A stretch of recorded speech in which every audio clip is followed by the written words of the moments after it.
Nacho, muy buenas noches. Sí, profe. Buenas noches. Audio, Buenas video, noches, profe. PDF, ¿cómo se ve? Bien. Buenas noches, profe. Buenas noches.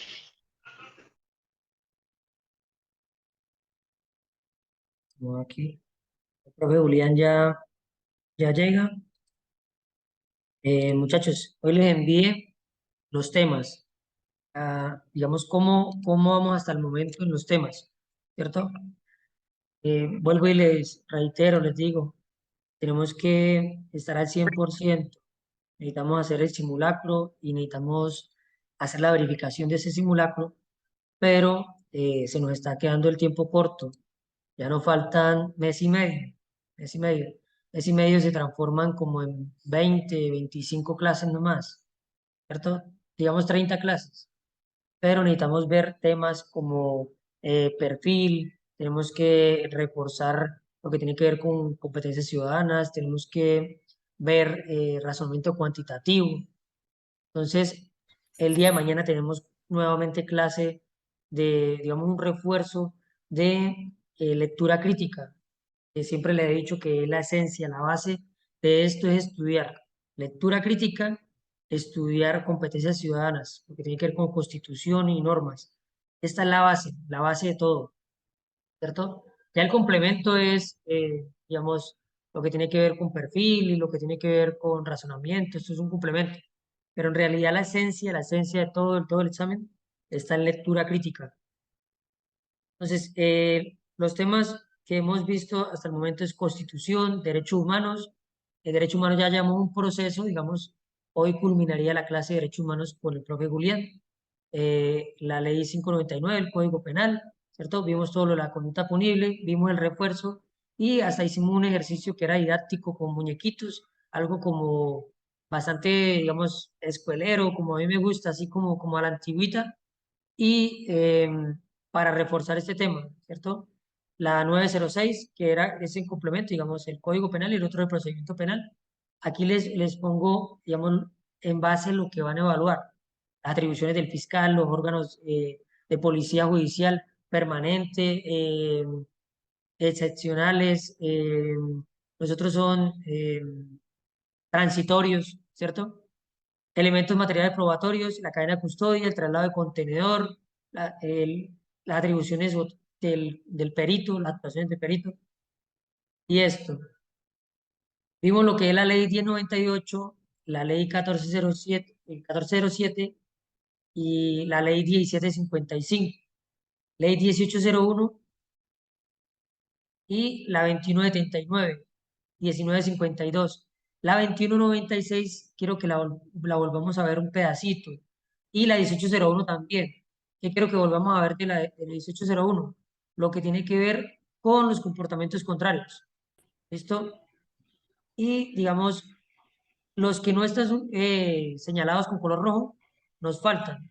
En estos días tenemos que terminarlo. Este mes tenemos que terminar estos temas. Profe, muy buenas noches. Álvaro, hola, ¿cómo estás? Y saludos a todos también. Muy bien, profe. Ya puede compartir, si quiere, yo ya acomodé aquí. Bueno, entonces estamos, ya estás grabando y toda la cosa. Sí, señor, sí, señor. Listo, espérame, pues yo comparto aquí la presentación.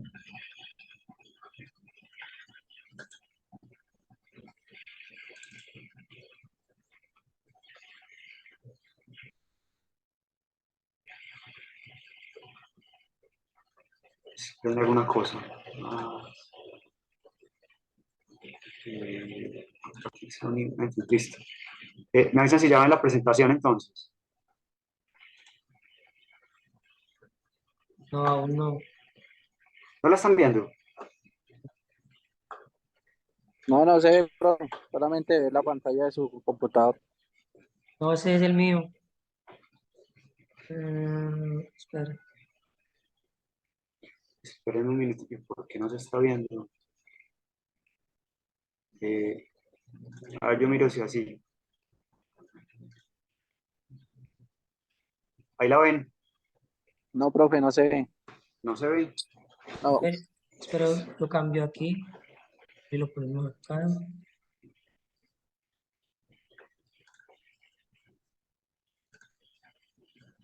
La vez pasada no hubo problema de compartir la pantalla.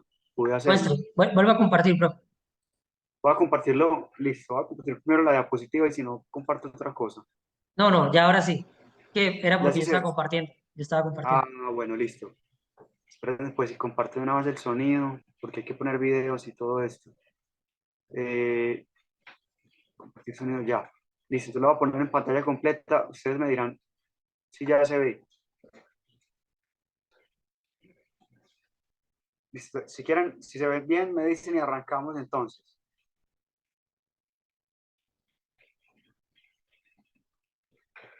Álvaro, ahí se ve y se oye bien. Perfecto, profe. Perfecto. Ya dice, profe, ese oye. Listo, entonces ya voy a arrancar. Entonces, miren que este es otro módulo de los que trabajamos pues dentro del diplomado que se hizo los 2 años anteriores con la universidad y con compañeros de ustedes. El primer año pues fue virtual la mayor parte, sino todo el diplomado. En cambio el año pasado sí fue modalidad combinada. Había pues una plataforma para hacerlo virtual y también había semanas muy intensas pues de trabajo del diplomado de forma presencial en distintas ciudades, incluyendo pues Medellín, donde estamos. Este es otro módulo muy distinto. El primero que vimos las sesiones anteriores era sobre, digamos, la fundamentación de los derechos humanos. Tiene que ver ya es con la justicia transicional y el derecho internacional humanitario. Entonces, ¿se acuerdan que yo les hablaba que había unas normas que hacían parte del bloque de constitucionalidad, que eran las normas del DIH, el derecho internacional humanitario, que también hacen parte del bloque de constitucionalidad? Entonces, como si tuvieran el rango máximo o estuvieran integradas al texto mismo de la Constitución. Pero este es un cuerpo normativo muy particular que tiene que ver con la regulación de los conflictos armados, sean internos como el colombiano o internacionales como el que ocurre actualmente y desafortunadamente entre Ucrania y Rusia, en el territorio de Ucrania. Entonces vamos a ver un poco primero cuáles son esas nociones que tienen que ver con la justicia transicional, con el derecho internacional humanitario, y después vamos haciendo pues todas las clarificaciones conceptuales que tengan que ver con eso y ponemos ejemplos para que todo sea entendido de una mejor manera. ¿Listo?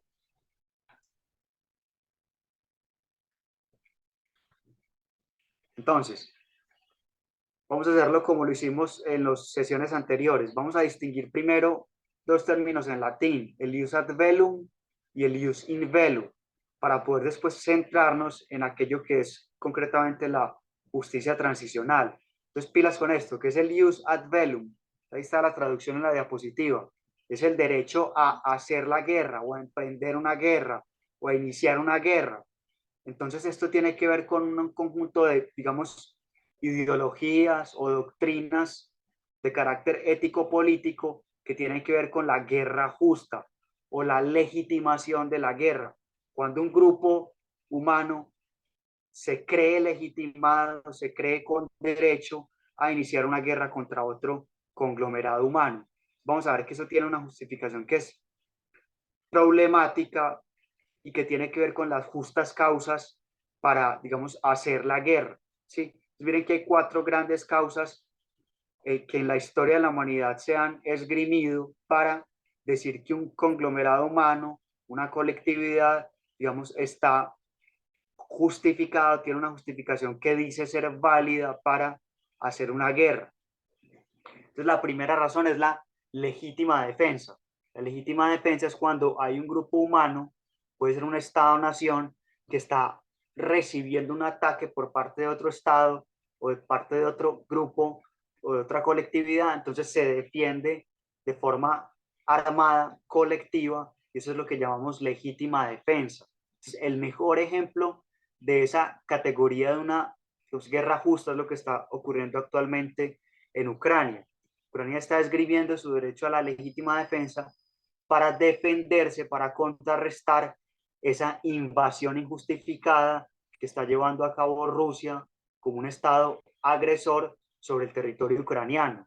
Sí, esa es la mejor explicación de lo que es la teoría de la legítima defensa como una de las causas de justificación de la guerra. ¿Sí? Entonces miren que es un ejemplo tristemente muy actual, muy fácil de entender aunque no deja de ser problemático, de cómo un Estado-nación puede esgrimir como justa causa para hacer una guerra la legítima defensa, defenderse entonces de una invasión externa. Pero eso ha ocurrido durante grandes periodos de la historia de la humanidad.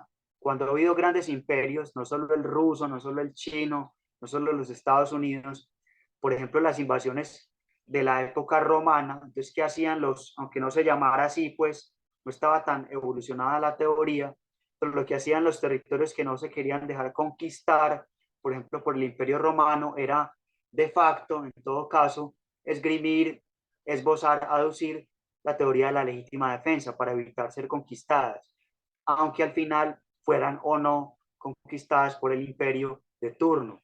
Eso también ocurría con los imperios coloniales de la Europa, digamos, del tiempo de las grandes colonias, cuando colonizaron los estados africanos, los británicos, los franceses, los portugueses, los españoles, en fin. Entonces, lo que hacían los países que eran, digamos, colonizados era tratar de defenderse, tratar de mantener su autonomía, su independencia, su autodeterminación como pueblo, como Estado, y entonces, digamos, hacían una guerra contra los estados potencias que los pretendían invadir.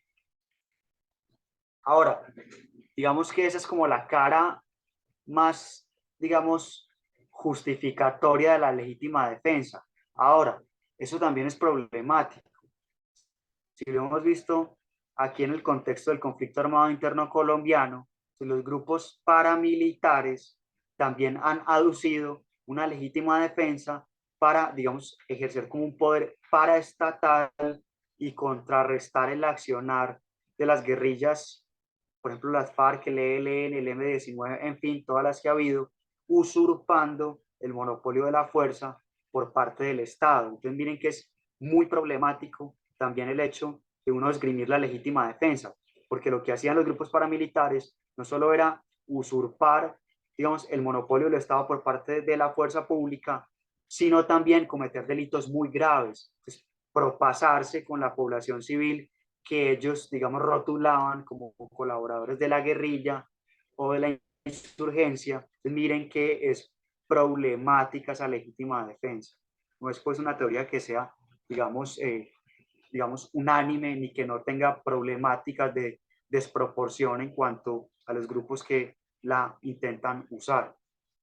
Y hay una todavía más problemática, que es la legítima defensa preventiva, porque aquí, digamos, no ha habido un ataque previo por parte de otro conglomerado humano, por parte de otro Estado-nación, por parte de un enemigo en todo caso, sino que es una teoría anticipatoria. El que usa la teoría de la legítima defensa preventiva dice que lo hace antes de que se produzca una agresión por parte de un Estado enemigo o un grupo enemigo.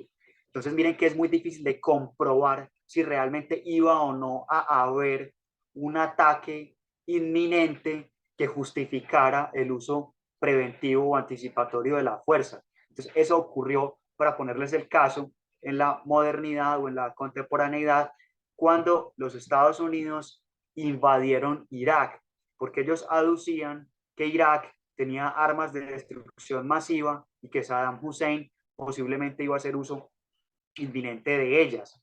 Cuando Estados Unidos invade Irak y finalmente, digamos, se dan cuenta de que no había armas de destrucción masiva en ese país, entonces se cae toda la teoría o la doctrina de la legitimación de la guerra ofensiva, una guerra de agresión contra un país como Irak, porque no había suficiente peso para probar que el régimen de Saddam Hussein iba a hacer uso inminente de armas de destrucción masiva. Entonces miren lo problemático que es hacer, digamos, uso de este tipo de doctrinas de legítima defensa preventiva si no está realmente comprobada la hipótesis de que va a haber un ataque inminente contra mi propia población o mi propia soberanía o Estado. Sí, muy problemático. Ahora, también hay otra doctrina sobre la guerra justa, que es la reivindicación de derechos subjetivos, intersubjetivos o derechos colectivos de toda una Estado-nación, de todo un pueblo, de una colectividad que tenga una identidad particular. Entonces, ¿cuál es la cara problemática, pero en todo caso menos problemática? La que tiene que ver con, digamos, la independencia de los estados de América de las potencias coloniales europeas. Entonces, si ustedes lo perciben, la reivindicación de la autonomía, de los derechos de una colectividad como era, digamos, la Gran Colombia o la Nueva Granada en ese momento, por ejemplo, fue lo que adujo Simón Bolívar y los otros próceres, digamos, de Colombia para tratar de expulsar y lograrlo al final a la potencia ocupante que en ese momento era el Reino de España.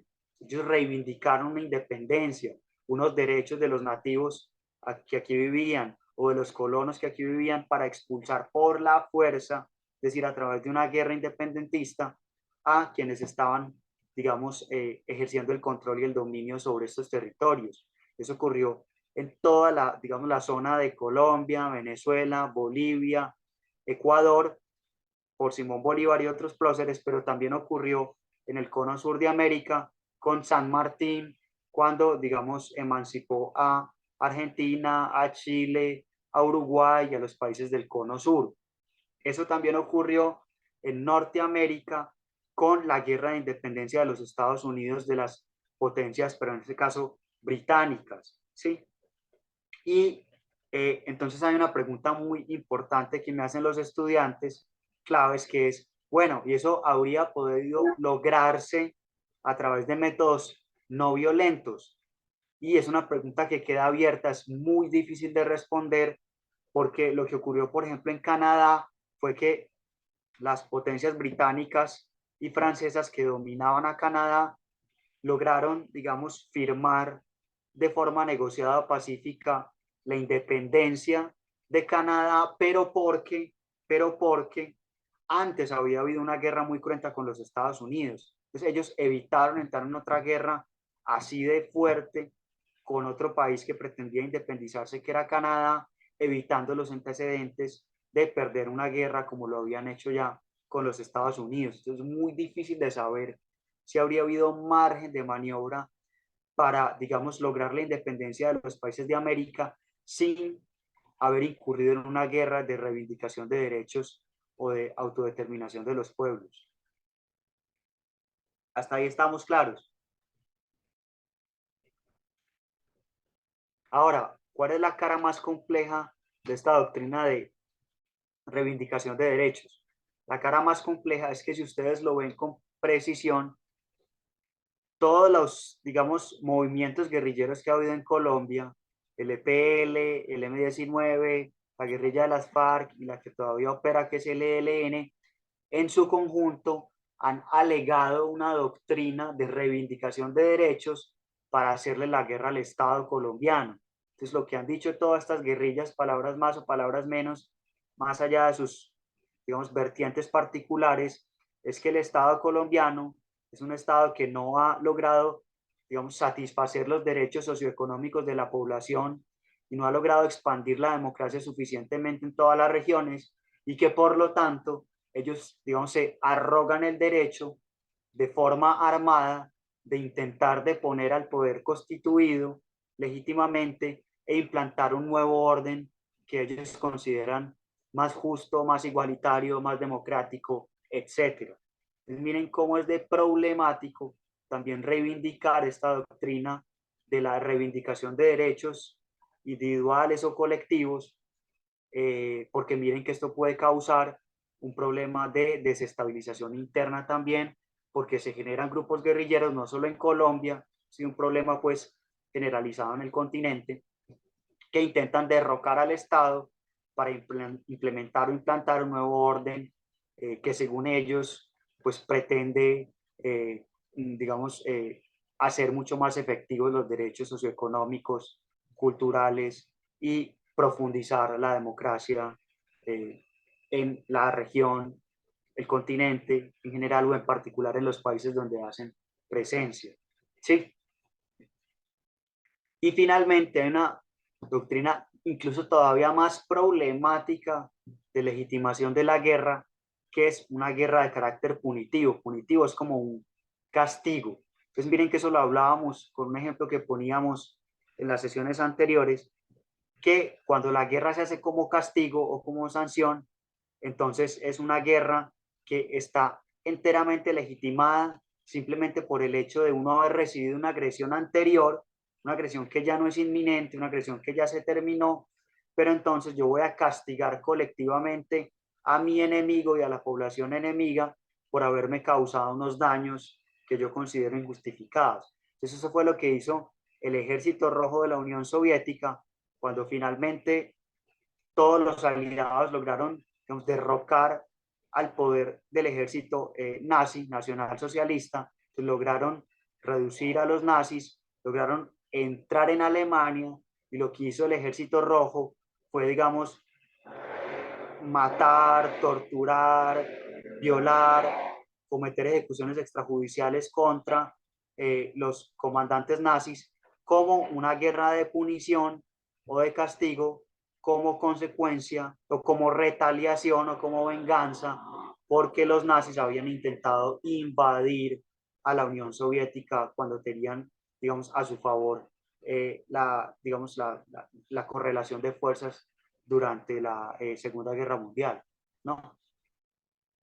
Hasta ahí estamos claros en eso, en las posibles formas de legitimar la guerra, pero también los gravísimos inconvenientes que eso tiene.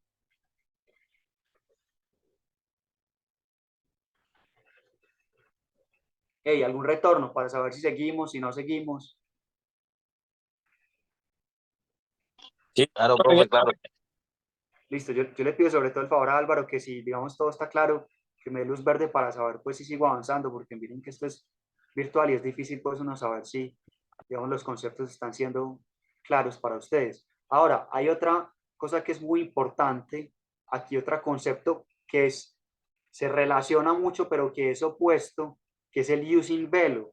El jus in bello es el derecho en la guerra o durante la guerra. Entonces aquí el supuesto es muy distinto, porque aquí ya es un hecho claro que hay una guerra en curso, internacional o un conflicto armado interno, cualquiera de las dos vertientes. Y el hecho es que ya la guerra está en curso independientemente de la razón por la cual la guerra haya iniciado. Entonces lo que trata el jus in bello o el derecho en la guerra es tratar de humanizar esa confrontación armada. Y para tratar de humanizar esa confrontación armada que se está llevando a cabo es que existen unas normas internacionales de derecho internacional humanitario. Entonces, este es el famoso DIH, el Derecho Internacional Humanitario, que es el que trata de que la guerra que ya está en curso, por la razón que sea, no siga escalando y no siga teniendo efectos cada vez más complejos, más problemáticos sobre los ejércitos que se están enfrentando, pero también sobre las poblaciones civiles inermes que están en medio de la confrontación.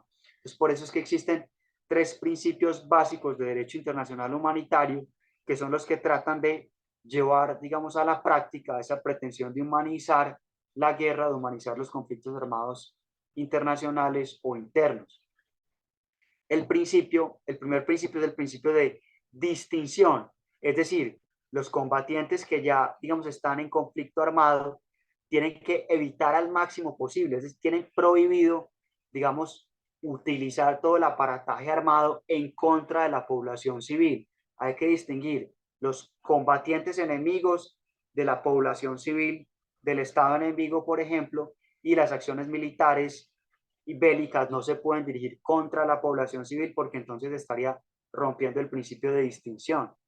Si ustedes ven en Ucrania eso no se ha respetado y las dos partes, pero sobre todo el ejército ruso ha, digamos, lanzado bombardeos indiscriminados contra, por ejemplo, hospitales, escuelas, templos religiosos, en fin, eso es la violación flagrante del principio de distinción, ¿sí? Porque no solo están usando su arsenal militar contra la contraparte, digamos, armada, sino también contra la población civil, contra los ucranianos.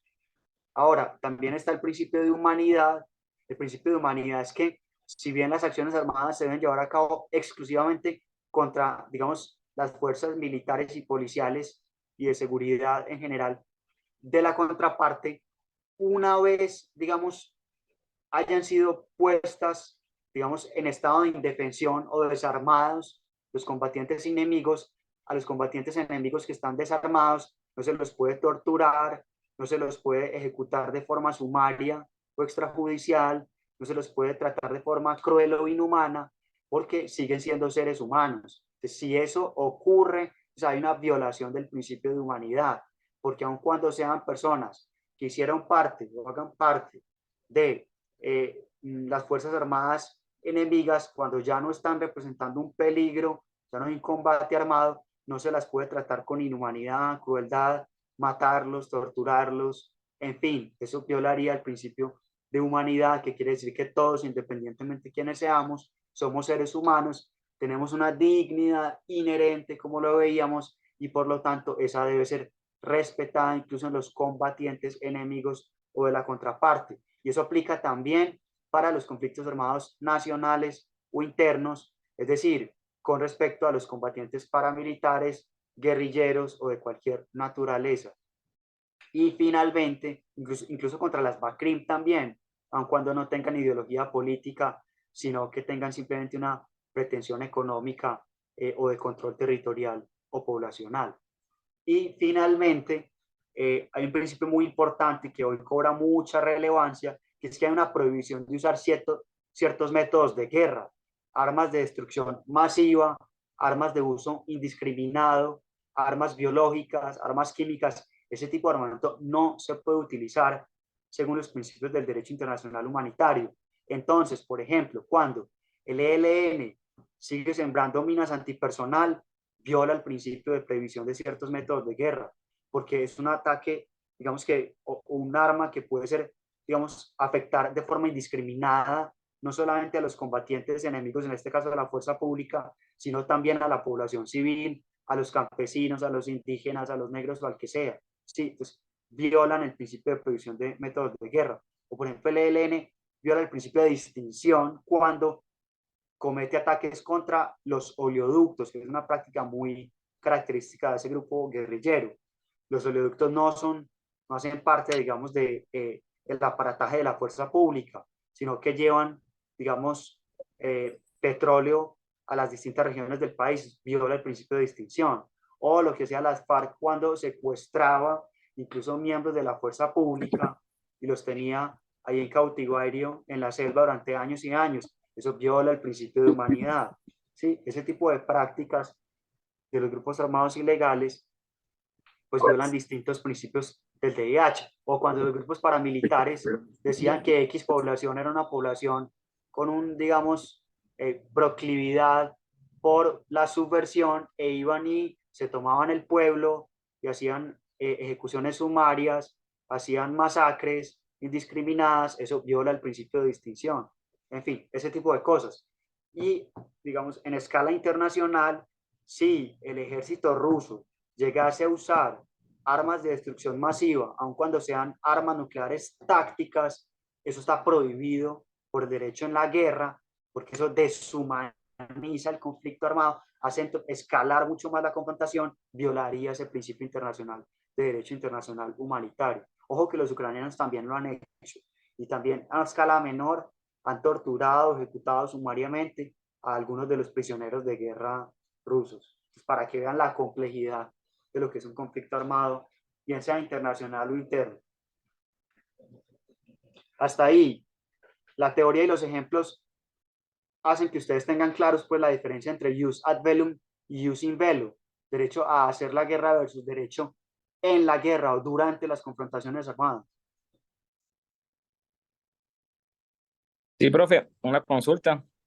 En escala internacional, los cascos azules, ¿qué misión cumplirían, por ejemplo, entre Rusia y Ucrania? Los cascos azules son también problemáticos porque ellos lo que intentan es, eso fue una fuerza especial de la ONU, eso existe sobre todo en países de África, donde hay digamos, una inestabilidad institucional muy grande, una fragilidad institucional muy grande, entonces no tienen un sistema de justicia suficientemente robusto, no tienen una fuerza pública suficientemente profesionalizada, en fin, tienen recursos muy escasos para garantizar el orden, la seguridad de la población. Entonces, lo que hace la comunidad internacional, en este caso la ONU, es enviar un cuerpo especializado y son como unos, digamos, cuerpos que intentan mantener de forma externa, porque miren que no son internos, sino de afuera, externa, la democracia, por precaria que sea, o la paz o el orden, por precario que sea, porque las fuerzas internas no son capaces de garantizarlo. Entonces mandan un cuerpo internacional durante un tiempo, puede ser definido o indefinido, que trate de, digamos, sostener la institucionalidad mínima mientras se generan unas condiciones para que haya unas elecciones democráticas, para que haya una fuerza pública suficientemente robusta para garantizar el orden y la seguridad, y haya un, digamos, cuerpo también judicial que pueda impartir justicia o administrar justicia, pero eso es muy problemático porque en todo caso sigue siendo un cuerpo internacional. Entonces, también ha habido casos donde integrantes de los cascos azules han incurrido en violaciones graves a los derechos humanos sobre la población que supuestamente están intentando proteger mientras se estabiliza la zona. Eso es una medida que existe, que actualmente se intenta restringir al máximo por los problemas tanto de legitimidad internacional, porque son un cuerpo externo, o por los problemas de derechos humanos cuando algunos integrantes de los cascos azules violan por acción o por omisión los derechos humanos de las personas de los estados donde ellos están haciendo presencia.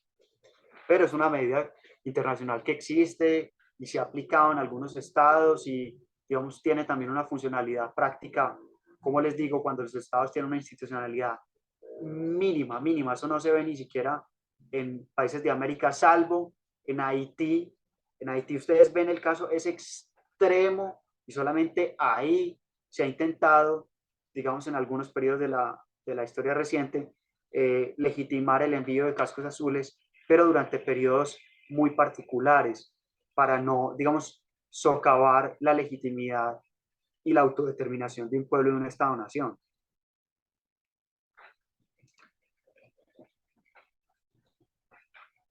O sea, muy buena pregunta. Otra pregunta, seguimos con la diapositiva siguiente. Siguiente. Listo. Entonces, siguiente. Bueno, entonces vamos a ver un video donde vamos a diferenciar, son tres, pero vamos a ver solamente el primero, que es el más importante. Vamos a diferenciar las dos categorías que les acabo de explicar, el jus ad bellum y el jus in bello. Entonces miren que los principales responsables de hacer cumplir el derecho en la guerra es el Comité Internacional de la Cruz Roja, el CICR, porque a partir del CICR fue que se generó este cuerpo normativo del derecho internacional humanitario. Entonces voy a compartirles, como hacemos siempre, la otra pantalla, porque si un doble clic no me lleva allá, voy a dejar de compartirles la presentación en un momento para que veamos el video. Es corto, dura como 3 minutos.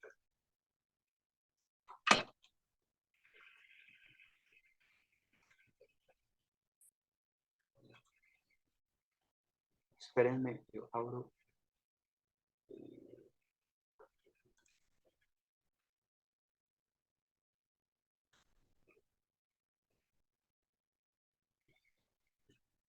Me dicen si ya están viendo la pantalla. Sí, señor, se ve el video. Sí, profe. ¿Se ve el video? Listo, esperen. Al intentar comprender las normas que regulan Grande y comparto el sonido. Ya está compartiendo el sonido, listo. Ahí se escucha, ahí se escucha. Al intentar comprender las normas que regulan los conflictos armados, suelen aparecer dos conceptos en torno del tema: jus ad bellum y jus in bello. Jus ad bellum, es decir, el derecho relativo a entrar en guerra, se refiere a las condiciones bajo las cuales los estados pueden recurrir al uso de la fuerza. Jus in bello significa derecho en la guerra, alude a las normas que rigen el comportamiento en los conflictos armados durante su desarrollo. Es decir, si bien ambos conceptos se relacionan con los conflictos armados, corresponden a distintas ramas del derecho. Jus ad bellum es otra forma de llamar al derecho internacional que regula el empleo de la fuerza por parte de los estados. Determina si ese recurso a la fuerza es legal o no. El artículo 2, sección 4 de la Carta de las Naciones Unidas establece lo siguiente: los miembros de la organización en sus relaciones internacionales se abstendrán de recurrir a la amenaza o al uso de la fuerza contra la integridad territorial o la independencia política de cualquier Estado, o en cualquier otra forma incompatible con los propósitos de las Naciones Unidas. Son excepciones a esta prohibición los actos en legítima defensa y los actos autorizados por el Consejo de Seguridad de la Organización de Naciones Unidas. Jus in bello es otra forma de llamar al derecho internacional humanitario. No determina si un conflicto armado es legal o no. Ese aspecto no concierne al derecho internacional humanitario. Lo que sí establece son reglas claras cuando se produce un conflicto armado. Estas normas son consagradas principalmente en los convenios de Ginebra de 1949, sus protocolos adicionales y el derecho internacional humanitario consuetudinario para conflictos armados internacionales y no internacionales. Regulan cuestiones que van desde el trato a los heridos hasta la prohibición de los ataques contra las personas civiles. El derecho internacional humanitario se aplica a todas las partes en un conflicto armado, independientemente de los motivos para combatir, de quienes se consideran habilitados para emplear la fuerza y de la legalidad o ilegalidad según el jus ad bellum. Por eso la diferencia entre estos dos términos debe ser clara. Jus ad bellum es el derecho internacional que regula el empleo de la fuerza por parte de los estados. Jus in bello es el derecho internacional humanitario. Es un conjunto pragmático de normas que han formulado y acordado los estados para regular el comportamiento en todos los conflictos armados. Siempre que se produzcan conflictos armados, el derecho internacional humanitario estará presente para defender los valores fundamentales de la humanidad, incluso en medio de los enfrentamientos. Listo, entonces me comparto nuevamente entonces la pantalla y seguimos.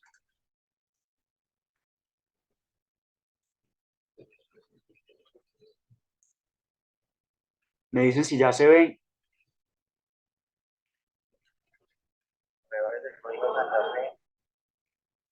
Hola, ¿ya están viendo las diapositivas? Sí, profe. Listo, Sí, profe, ya se ve. entonces miren, les comparto una cosa para mayor precisión. Miren que el derecho internacional, la única causa o la única justa causa o legitimación de la guerra que ha codificado, que lo ha vuelto como norma jurídica, es la legítima defensa, como ustedes pueden ver.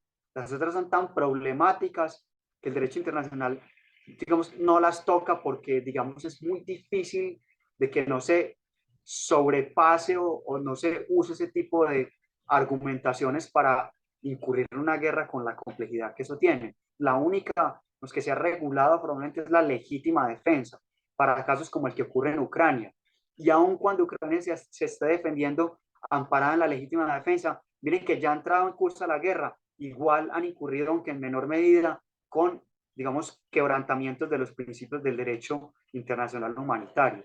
Es bien complejo.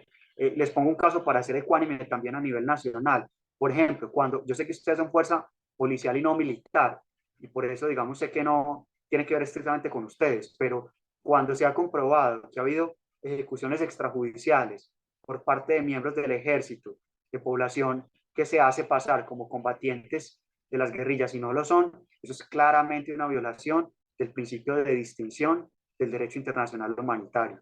¿Sí? Entonces miren que, digamos, también por parte del Estado, el Estado también debe cumplir, por supuesto, y todos sus miembros e integrantes con esos principios del derecho internacional humanitario, no solo que aplique para, digamos, organizaciones armadas. Ahí que están viendo. La de los videos, profe. Listo, la de los videos, listo, entonces ya sí está funcionando. Ok. Entonces ahora sí, vamos a ver, ya vimos qué es concretamente el derecho internacional humanitario. Ahora vamos a ver qué es la famosa frase esta de justicia transicional. Es otra frase latina, jus post bellum, que se traduce como derecho después de la guerra o terminado el conflicto, pero técnicamente es lo que se refiere a la justicia transicional. Miren que cuando hablamos de justicia transicional, entonces es justicia de transición, justicia para la transición. Es la justicia que está adecuada, adaptada para garantizar una transición, bien sea de un estado de guerra a un estado de paz o de ausencia de conflicto armado, o de un estado de dictadura, como ha ocurrido, por ejemplo, en los países del Cono Sur, Argentina, Chile, Uruguay, a un estado de democracia plena, o por lo menos pues incipiente. Esos son los dos, digamos, contextos fundamentales donde tiene sentido hablar de justicia transicional, donde la justicia que opera se adapta a la transición para que se logre llegar a un estado de paz o un estado de democracia. Ahora, esta justicia transicional es un paradigma que podemos llamar instrumental, porque es un instrumento, es un mecanismo o es un conjunto de mecanismos que se utilizan para enfrentar o encarar esas violaciones graves de derechos humanos que hubo cuando en el estado de guerra o en el estado de dictadura, y justamente aprovechando ese contexto de transformación, ese tránsito, ese cambio hacia un estado de paz o un estado de democracia, entonces llega el momento de esa rendición de cuentas por las violaciones graves a los derechos humanos que hubo durante el estado de guerra o el estado de dictadura. Entonces miren que este paradigma de justicia transicional tiene una finalidad triple. Tiene como primera finalidad que haya una rendición de cuentas, es decir, que se enfrenten esas violaciones graves a los derechos humanos en clave moral, política y jurídica. Eso lo vamos a ver más adelante. Tiene otra finalidad, que es que se satisfagan los derechos de las víctimas de esas violaciones a los derechos humanos, los derechos a la verdad, a la justicia, a la reparación y a la no repetición.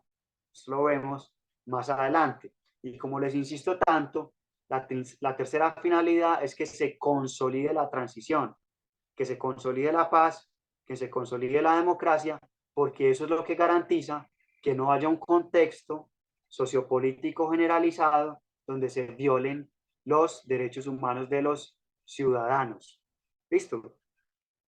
Ese es el, digamos, el modelo o el paradigma de la justicia transicional. Y tiene sentido hablar de él no durante una guerra o un conflicto, sino cuando se está saliendo del conflicto, cuando se está saliendo de la dictadura y se está llegando a la terminación de un conflicto armado o de una guerra, o se está transitando hacia un estado o un estadio de democracia, con la atribución de poderes, en fin, que hablábamos en las sesiones anteriores. Entonces les voy a poner un video breve que resume qué es esto de la justicia transicional como jus post bellum.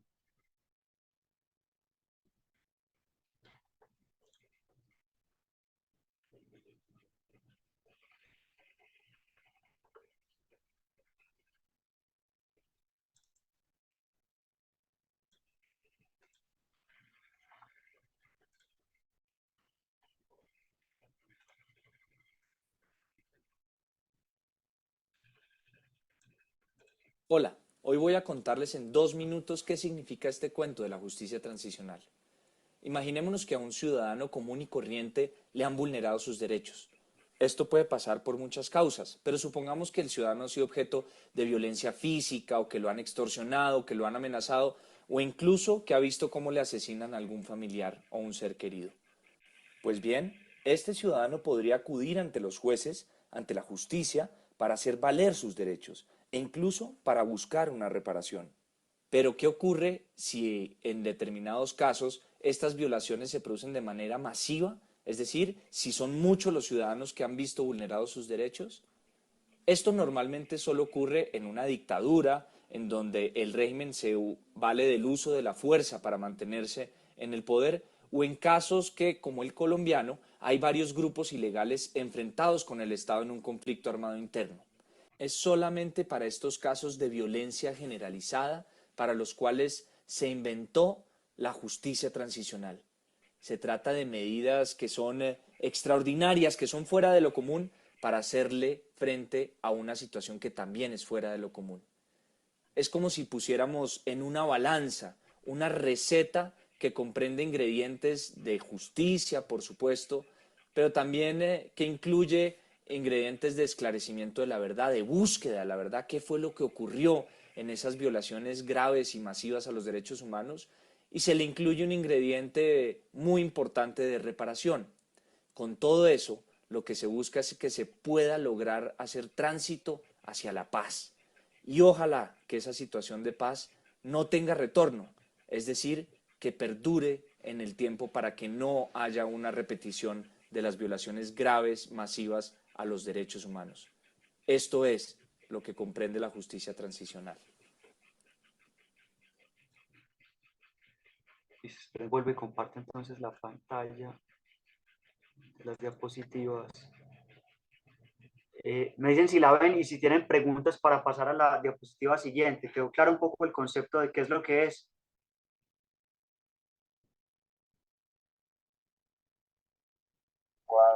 Sí, profe. Listo, perfecto. Entonces miren que este es el paradigma que aplica pues mucho en Colombia. Yo creo que eso le va a quedar como la tarea a Álvaro de que les explique los modelos concretos de justicia transicional que ha habido aquí. El proceso con los paramilitares de justicia y paz, y el proceso último con las FARC, con este nuevo sistema de justicia transicional. Aquí estamos viendo el día de hoy simplemente como la teoría general que tiene que ver con el DIH y con la justicia transicional para que ustedes puedan entender luego después los modelos concretos de aplicación de este sistema. Ahora, entonces, pasemos rápido por esta diapositiva que son lo que les he insistido, los contextos donde opera, donde aplica la justicia transicional. Son transformaciones sociopolíticas profundas porque hay transiciones entre un estado de dictadura, un estado de democracia, un estado de guerra internacional, bien puede serlo, o de conflicto armado interno, a un estado de paz o por lo menos de ausencia del conflicto armado por la terminación del mismo. Entonces, cuando hay una transición de la dictadura a la democracia, ¿qué es lo que ocurre? Son escenarios como opuestos. Nosotros estamos mucho más familiarizados con el de la guerra a la paz, pero el otro también es muy frecuente, el de la dictadura a la democracia. O sea, hay una violencia que es vertical, vertical porque quien detenta todo el poder y el aparato coercitivo del Estado y el poder de la fuerza pública, pues es un, digamos, un autócrata, un líder que está en el poder o un partido que tiene todo, digamos, todas las facultades del Estado acumuladas en sí mismo o en el partido, entonces ejerce, digamos, una violencia vertical sobre la población civil inerme, que no tiene cómo defenderse. Por supuesto, una restricción de los derechos de primera generación, de las libertades negativas, pero por supuesto de las libertades positivas. No hay democracia, no hay pluralidad de partidos políticos, no hay autodeterminación de los pueblos, sino que es lo que diga digamos, el dictador de turno o su grupo en el poder. El aparato judicial del Estado está parcializado, simplemente se usa para seguir reprimiendo a la población civil. El poder policial también es omnipresente y está fiscalizando de manera indebida y desproporcionada, digamos, toda la vida privada de las personas, de los núcleos de las familias. Hay una segregación de la población, ¿sí? Como ocurría, por ejemplo, en Sudáfrica, la población, digamos, de color negra u otras poblaciones mestizas eran segregadas, metidas en guetos, sin derechos de ningún tipo, lo mismo que ocurría con la dictadura nazi, que por supuesto primero metió en unos guetos a la población judía y cuando ya no supo qué más hacer con ellos, pues los empezó a exterminar sistemáticamente. Y eso también ocurría en la Unión Soviética, en la dictadura de los comunistas soviéticos, que tenían unos gulags donde sometían a trabajo forzado a la misma población que era opositora y los mataban a punta de trabajo forzado y esclavizado. También ocurría allá. Y hay, por supuesto, una criminalización de la oposición. Se prohíben los partidos políticos distintos a los que están detentando el poder. Lo contrario ocurre en las transiciones de la guerra a la paz, en los estados de conflicto armado interno o internacional, que es lo que ocurre, una violencia horizontal. Horizontal porque hay distintos grupos enfrentados con un poder más o menos equivalente. Cuando el conflicto armado colombiano estuvo en su punto más álgido, entonces existía no solo la fuerza pública tratando de contener a las guerrillas, cuando eran muchas, sino que también había otro factor que en los grupos paramilitares, como un tercer, digamos, grupo enfrentado a las guerrillas y a la fuerza pública también. Entonces, miren que hay una violencia horizontal en el sentido de que hay distintos actores armados enfrentados, o lo que ocurre, digamos, cuando hay guerras mundiales, hay una pluralidad de actores que se enfrentan entre sí y eso produce un escalamiento de la confrontación armada que va subiendo en intensidad hasta llegar a, digamos, proporciones insospechadas, como ha ocurrido con las dos guerras anteriores mundiales, y esperemos que no se desate una tercera guerra mundial cuando hay distintos actores que tienen capacidad de hacer uso de herramientas o armas de destrucción masiva, nuclear. Entonces, miren, hay una diversidad de actores armados, hay una ruptura del tejido social. Eso es muy importante, porque las poblaciones empiezan, digamos, a identificarse con algunos grupos guerrilleros, paramilitares, con la fuerza pública por ser la fuerza legítima del Estado, se rompe el tejido social o, por ejemplo, si hay poblaciones que han sido víctimas de la guerrilla, entonces generan una, digamos, aversión por ese grupo, o víctimas de los paramilitares, entonces ya no quieren tener nada que ver con ese grupo, o eventualmente víctimas de algún actor estatal, ya no quieren tener nada que ver con el Estado. Eso rompe el tejido social entre las comunidades y contra los actores que han sido los causantes de su victimización. Y finalmente, ese tipo de confrontaciones de violencia horizontal entre la guerra y la paz genera una debilidad institucional, porque claro, hay una cantidad, digamos, hay dos por lo menos, o pueden ser tres o más actores enfrentados, y eso genera que los estados legítimos no tengan la capacidad de tener un monopolio de la fuerza del aparato coercitivo del Estado, debilita las instituciones estatales, no solo a la fuerza pública, sino también a la justicia y a los, digamos, caras también más sociales del Estado, que no tienen la capacidad de llegar a los territorios donde están las comunidades más vulnerables o más pobres, y eso genera entonces un debilitamiento general del Estado en su conjunto. Hasta ahí. Preguntas, comentarios, observaciones.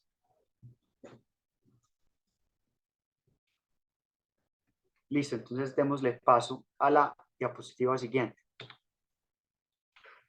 Ahora, aquí es una cuestión que, digamos, un poco tocamos en la clase anterior, pero también es importante distinguir qué no es justicia transicional y otros paradigmas que pueden estar relacionados, pero que no son justicia transicional.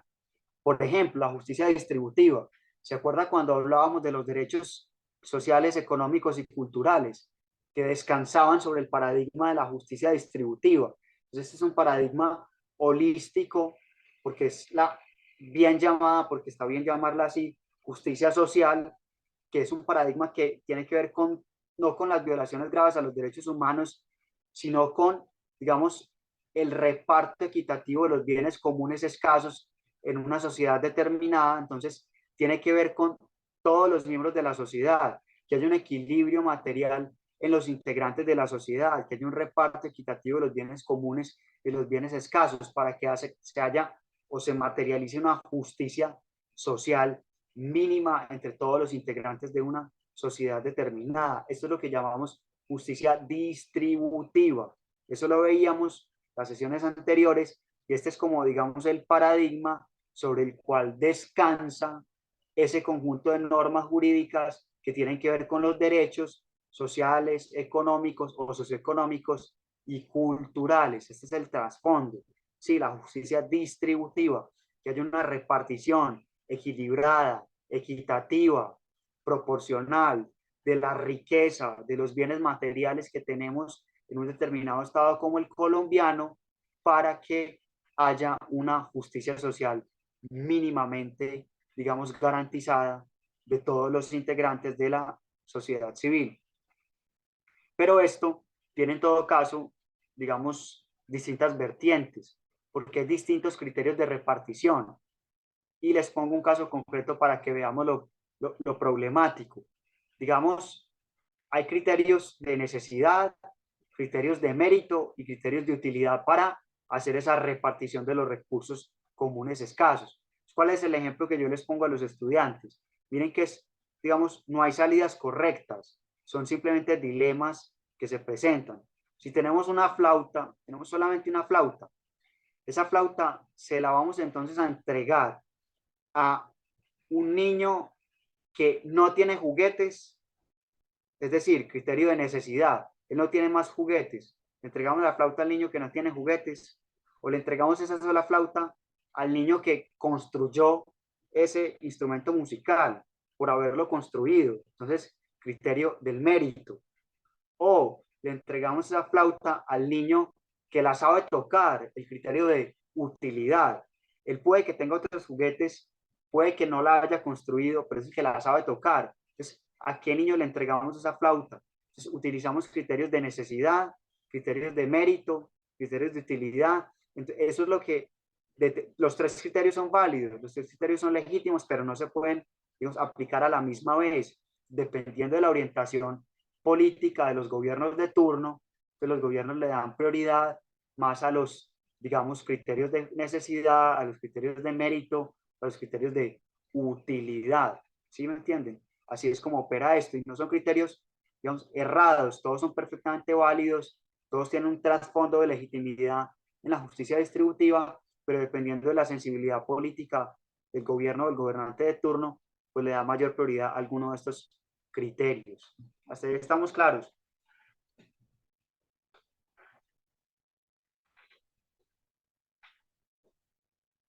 Sí, profe. Listo. Entonces, les quería poner esos ejemplos para que vean es problemático, pero en sentido positivo, la riqueza de los distintos criterios que existen para hacer la distribución de los bienes, para cumplir en todo caso con el paradigma de la justicia distributiva. Pero ojo, miren que esta no tiene que ver nada con dictaduras, ni con guerra, ni con conflictos armados. Aquí no estamos hablando de violaciones graves a los derechos humanos de forma violenta. Aquí estamos hablando simplemente de la repartición de la riqueza que tenga un Estado. Ahora, hay otro criterio de justicia, otro paradigma que sí tiene que ver con esto que estamos hablando nosotros, que es la justicia retributiva. La justicia retributiva es un paradigma reactivo, reacciona, es una, o sea, consecuencia ante una acción previa que hubo de antemano. Entonces, ante una acción previa que hubo, sí tiene sentido hablar de un paradigma de justicia retributivo, de retribución. Entonces, ¿cuáles pueden ser los dos tipos de acciones que dan lugar a que haya una justicia retributiva, de retribución? Entonces, hay una acción original que puede ser positiva, como por ejemplo un contrato de trabajo. Entonces, a ustedes, por ejemplo, que son miembros de la fuerza pública, cada mes se les paga un salario, se les paga un salario por el servicio que nos brindan a todos los ciudadanos en términos de orden, de seguridad y de justicia.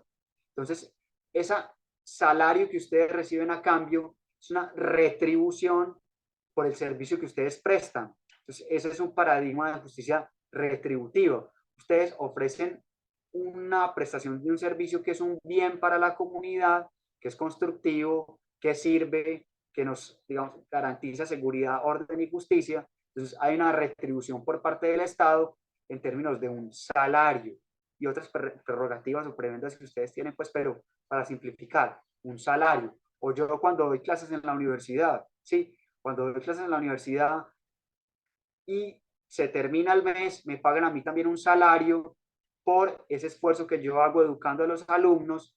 Ese es el mejor ejemplo o el ejemplo típico de una retribución justa, un salario por un esfuerzo que yo hago al final de un mes o quincenal o como sea. ¿Sí me entienden? Ahí. O cuando yo voy a un supermercado y me llevo hago un mercado, me llevo un producto, si no estoy robando, lo que yo hago es pagar un precio. Cuando yo pago un precio también es una retribución por ese bien que yo me estoy llevando, ¿sí? Es un, digamos, es un gana-gana, por así decir. Pero esta es la parte fácil. La parte difícil es cuando la acción original causó un mal social o causó un mal sobre otra persona o sobre una comunidad. Y el ejemplo típico es un delito. Si uno comete un delito, entonces entra a operar la justicia retributiva y se supone que al delito que yo cometí, entonces le es equiparable una pena, una sanción penal que impone un juez que tenga esas atribuciones por haber causado un mal, tanto a la víctima del delito como a la sociedad en su conjunto, desestabilizando el orden y la justicia. Entonces, ese es el ejemplo típico de una acción negativa que da lugar a una reacción de tipo retributivo, en este caso a través de una sanción penal. Obviamente ustedes lo saben y yo también, a través de surtir un debido proceso. Si no se surte un debido proceso, entonces la sanción se cae porque no tiene, digamos, esa fundamentación necesaria para imponer un castigo, incluso a personas que hayan cometido un delito. Hasta ahí, claridad sobre el tema. Bien, profe, buena clase. Listo. Pero esto se pone más interesante y más complejo, para que vean que todo no es de blanco y negro, sino de grises. Hay otro paradigma de justicia que también sirve para lo mismo. Es decir, que también reacciona ante una acción original que sea negativa. Por ejemplo, un delito, una ofensa, un daño que se haya causado. Y este otro paradigma es el paradigma restaurativo de justicia. Y lo que intenta es también restaurar, reparar ese daño previo que se haya causado, por ejemplo, por la comisión de un delito. Pero entonces miren que aquí opera un fenómeno completo. Este paradigma es como lo opuesto a la justicia retributiva.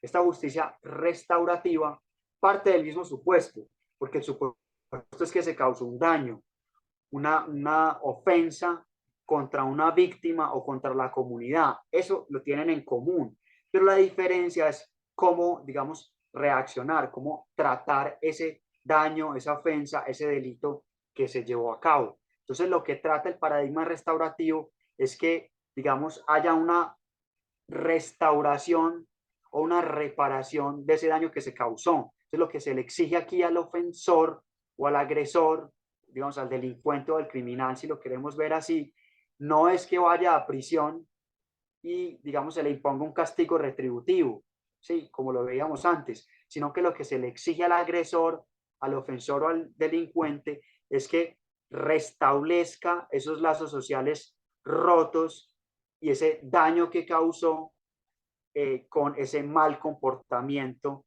en el que incurrió. Entonces miren que aquí lo que se le exige es otra cosa distinta.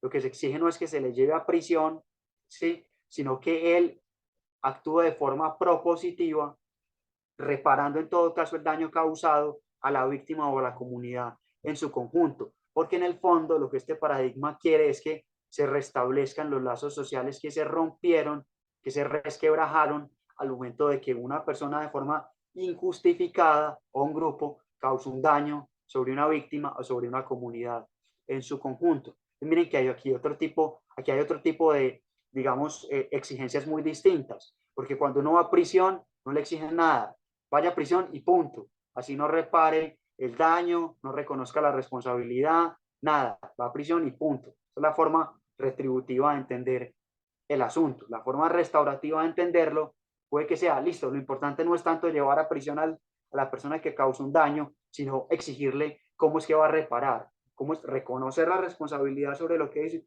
cómo va a reparar a las víctimas y cómo va a restablecer el daño que causó sobre, por ejemplo, una comunidad en su conjunto. Miren que son respuestas opuestas ante una misma, digamos, acción de base, que fue un delito, una acción que causó un daño, que desestabilizó el orden, en fin, ese tipo de cosas.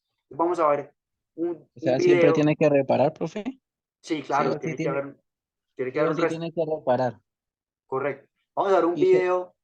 Hola. profe, ¿y repara en qué sentido? ¿Siempre tiene que ser económico o hay alguna otra manera? No, esa es una buena pregunta. La reparación económica es muy buena pregunta, es solo una forma de reparación, pero hay unas formas de reparación que también son simbólicas. Por ejemplo, el mismo reconocimiento de la responsabilidad. Sí, mire, yo me equivoqué, hice esto y aquello. Esa es una forma de reparación simbólica. Muchas veces en los procesos más complejos, sobre todo los que tienen que ver con violaciones a los derechos humanos, lo que piden las víctimas no es principalmente plata o reparación económica, sino reparación simbólica.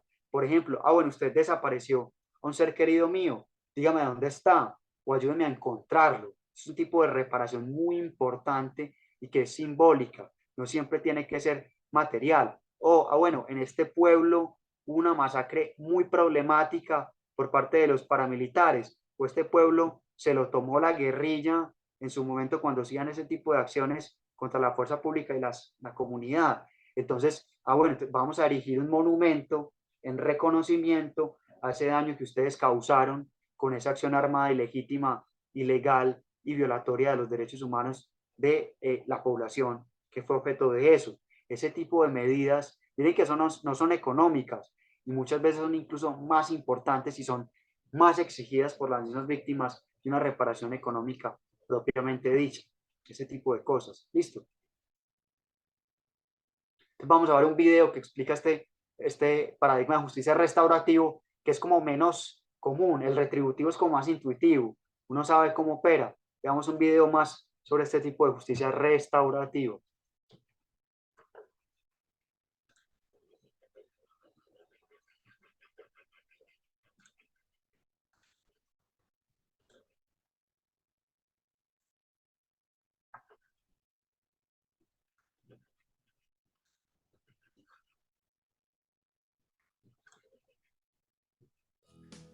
Ante un crimen, ya conocemos de sobra la forma que funciona la justicia tradicional. Ocurrido el delito, se busca primordialmente el castigo del perpetrador quien infringió la ley, y también el cumplimiento de una serie de principios legales abstractos que en nada resuelven el conflicto entre las partes. Pues le puede subir un poquito. No obstante, el crimen suele ser una ofensa que causa daños a las personas y a las comunidades, y el Profe, no se escucha. es que surge una nueva forma de... Entonces me lo vuelvo a poner entonces, que es cortico, y le pongo el volumen máximo que esto tenga. Pero se oye, se oye pues, no es que esté mudo, sino que se oye pero pasito. Sí, se escucha bajito, profe, bastante bajito. Listo, Bajito, sí. yo ya le puse el máximo volumen, pero eso hace que también los oigan muy, muy fuerte.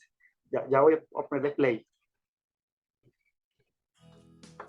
Ante un crimen, ya conocemos de sobra la forma que funciona la justicia tradicional.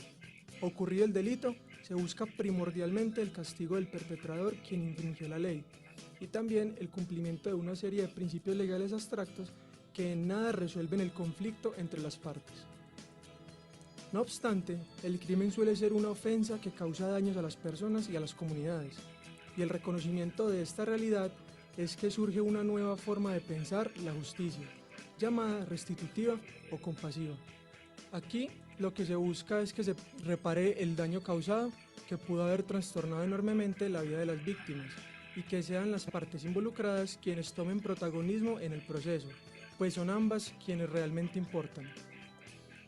Así que los focos de todo proceso restaurativo son la resolución de las necesidades de la víctima, es decir, la reparación y la toma de la responsabilidad por parte del ofensor frente a la agresión cometida, de tal forma que se deja a un lado la idea del castigo. Para ello, se propicia el encuentro voluntario entre víctimas y ofensores, de manera que sean ellos mismos quienes decidan colectivamente cómo lidiar con las consecuencias del delito y las implicaciones futuras. En últimas, aquel profundo relacionamiento entre las partes implicadas puede transformarse en un mecanismo verdaderamente útil para afrontar no solo los daños físicos y materiales, sino también los prejuicios psicológicos y sociales causados por el crimen. En resumen, es posible que nos encontremos frente a una forma más democrática y humana de hacer justicia, o al menos puede que así lo sea una sociedad que valore más el perdón y la reconciliación que el castigo y el rencor.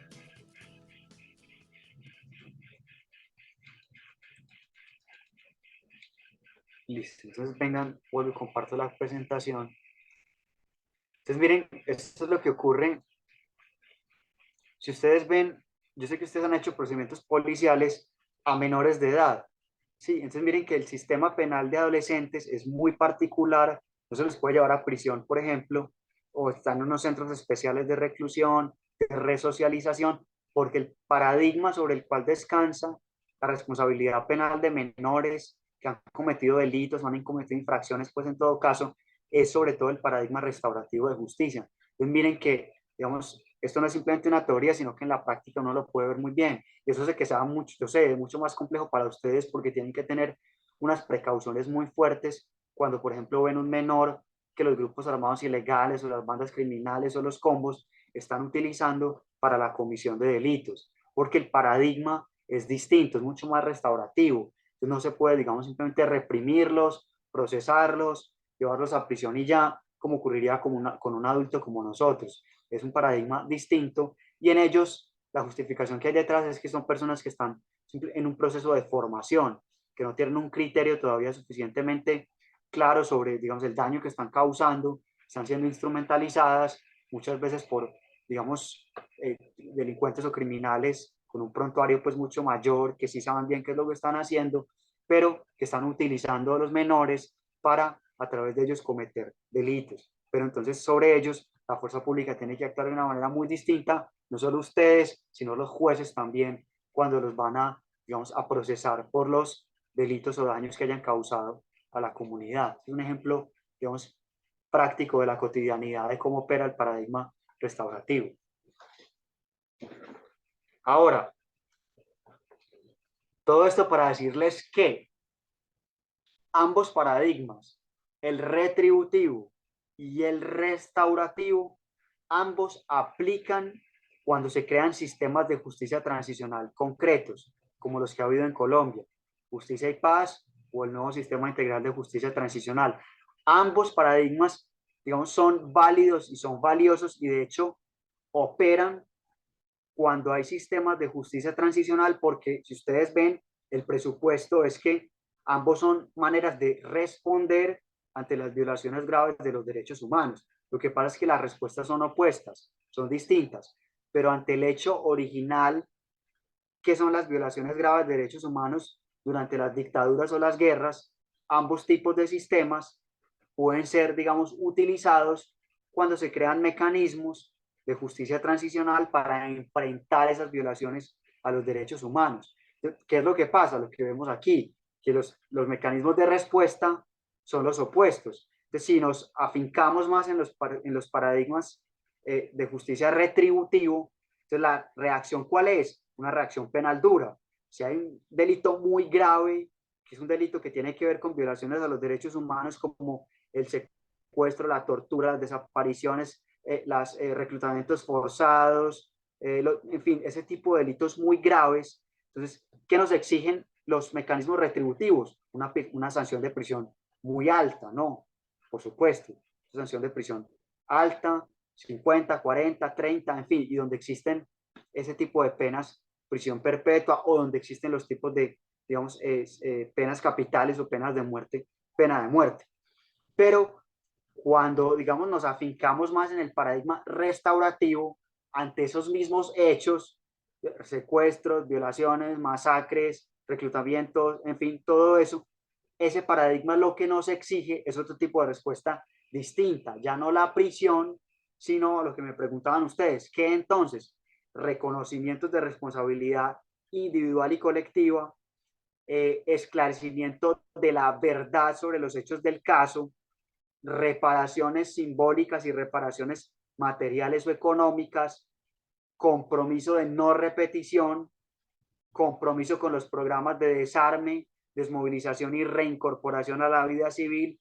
Eso es un conjunto de deberes de actuación positivos en clave de reparar el daño, en clave de recomponer las relaciones rotas, en clave de generar una reconciliación con las víctimas y la comunidad, pero ya no en términos de una reacción penal pura de privación efectiva de la libertad. Ven, son dos tipos de reacciones válidas ambas, que se han utilizado en la historia de la humanidad ambas, y ambas operan cuando hay sistemas de justicia transicional que intentan, digamos, encarar, solventar esas violaciones graves a los derechos humanos que ha habido en contextos de dictadura o de guerra. ¿Ya? Hasta ahí, preguntas, comentarios, preocupaciones, lo que sea. Está bien, profe. Está bien, listo. Entonces vamos, eso lo pueden ver con Álvaro. Cuando veamos los modelos concretos de justicia transicional, ustedes van a ver que en Colombia los sistemas tienen medidas de ambos tipos o ambos cortes. Hay medidas de corte más retributivo, hay medidas de corte más restaurativo, hay cárcel para unos, no hay cárcel para otros, hay unos condicionamientos para unos, otros tienen otro tipo de medidas, dependiendo, porque los sistemas de justicia transicional se configuran, se estructuran, se edifican, digamos, bebiendo de ambos tipos de paradigmas, retributivos y restaurativos, ¿sí? No es que haya un sistema que sea puramente retributivo, y otro puramente restaurativo. Eso es muy difícil.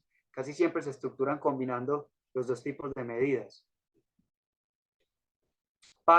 ¿Por qué? Para hacerle frente a esas violaciones graves y masivas de los derechos humanos, que para un Estado es muy difícil responder ante eso. Tiene que, digamos, echar mano de todos los tipos de medidas y hacer un sistema medianamente, digamos, balanceado que responda ante las exigencias de la sociedad, de las víctimas, de la comunidad internacional, en fin, a todos los tipos de presiones que existen.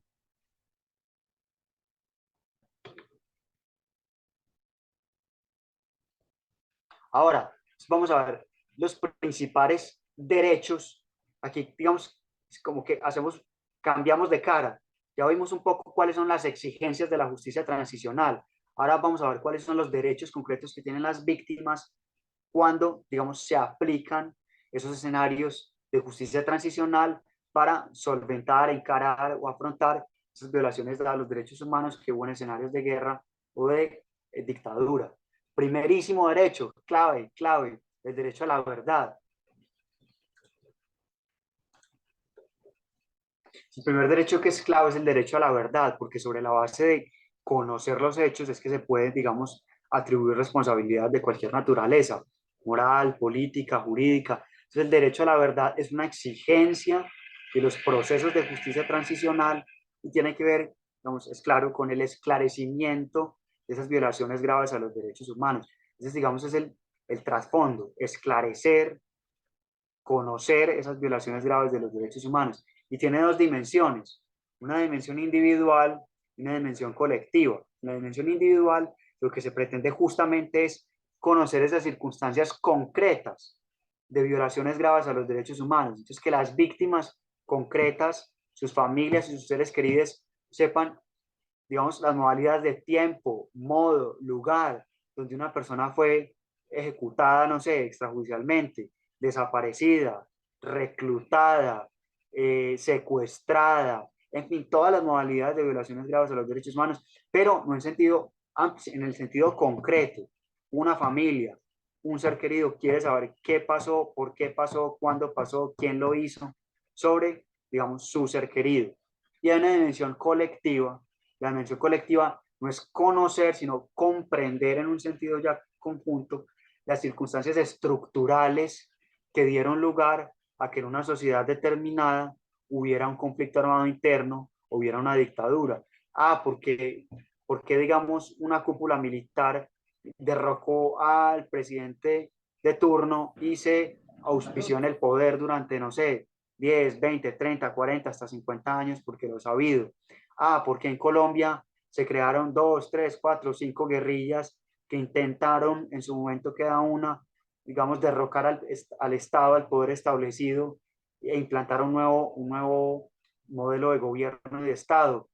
¿Por qué surgieron los paramilitares? Los paramilitares porque empezaron a incurrir en prácticas también violatorias de los derechos humanos. En fin, es comprender el conjunto estructural de las circunstancias que dieron lugar al conflicto, a la dictadura y que dieron lugar también, que posibilitaron la persistencia en el tiempo de ese escenario extraordinario de guerra o de dictadura, con base en el cual se cometieron las violaciones graves a los derechos humanos. ¿Listo? Y que son dos dimensiones muy distintas, pero que en todo caso tienen que ver con el derecho a la verdad. Y hay dos maneras igualmente distintas de satisfacer ese derecho a la verdad, en un escenario judicial y en un escenario extrajudicial.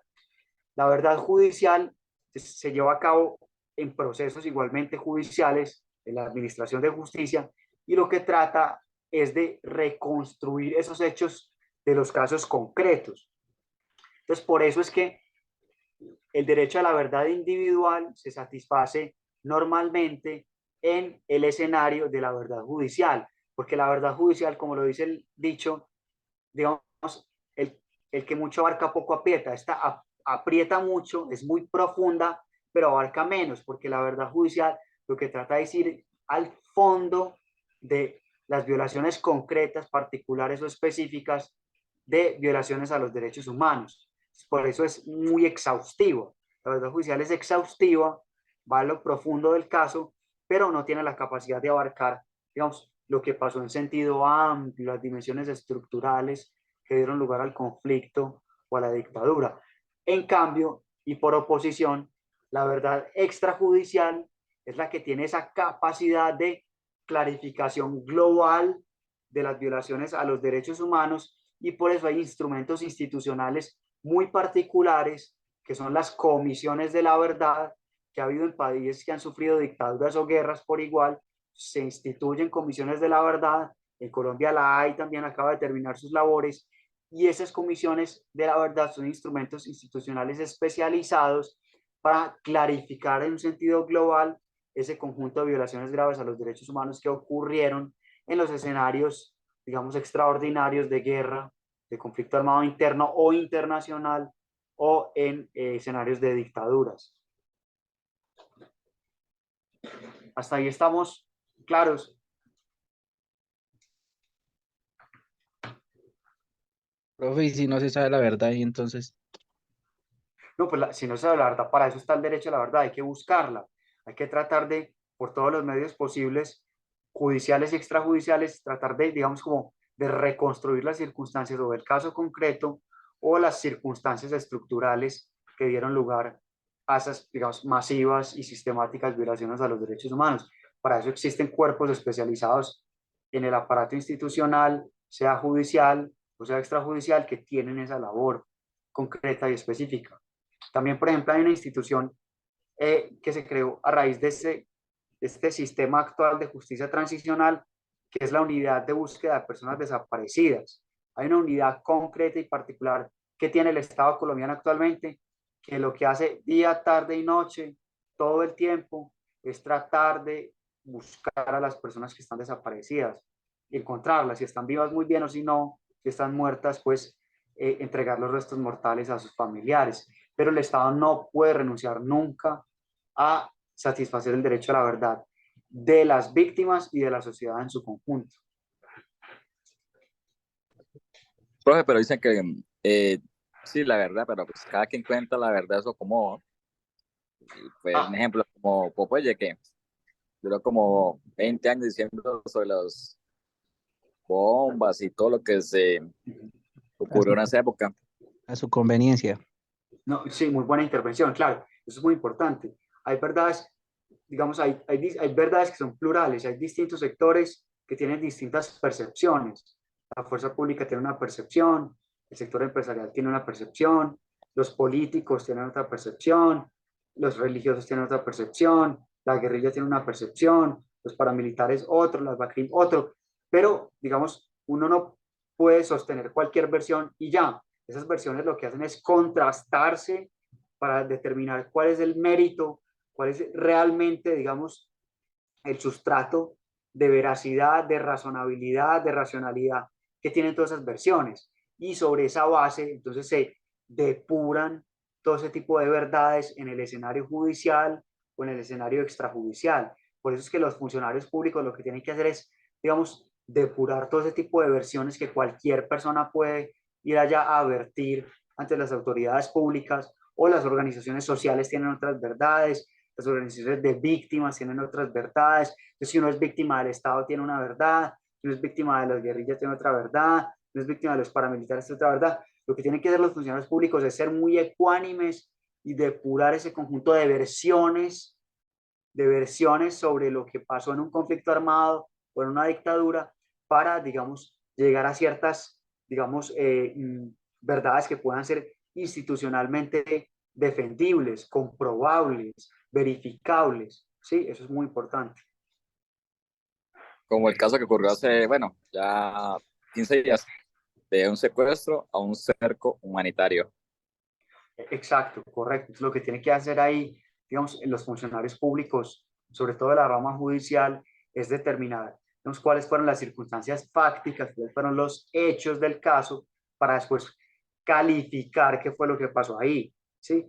Si, digamos, el tiempo durante el cual las personas de la fuerza pública estuvieron retenidas no fue tan prolongado, bueno, tal vez no se puede hablar de un secuestro como si se habla, por ejemplo, cuando, digamos, las guerrillas secuestraron durante muchísimos años a personas de la fuerza pública, pero no solo, también a políticos, empresarios, en fin.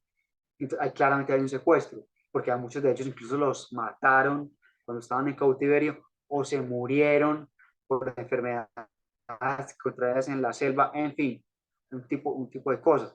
Este tipo de situación que ocurrió hace 15 días, bueno, pues que sea intermedio, que no sea un secuestro en el sentido tan grave como ocurrió con las guerrillas, pero puede que tampoco sea simplemente un cerco humanitario. ¿A qué calificación le va a dar, digamos, el Estado a ese tipo de actuaciones desmedidas por parte de, digamos, los civiles que, digamos, detienen de forma desproporcionada a un conjunto de miembros de la fuerza pública? ¿Ven? Pero entonces digamos que la calificación la tienen que hacer los organismos que están habilitados para eso. ¿Sí? Pero ahí siempre los derechos humanos, digamos, para nosotros no son a conveniencia como, digamos, de parte de nosotros hacia los civiles. No, no, ese es un punto muy importante, ese lo discutíamos en el diplomado.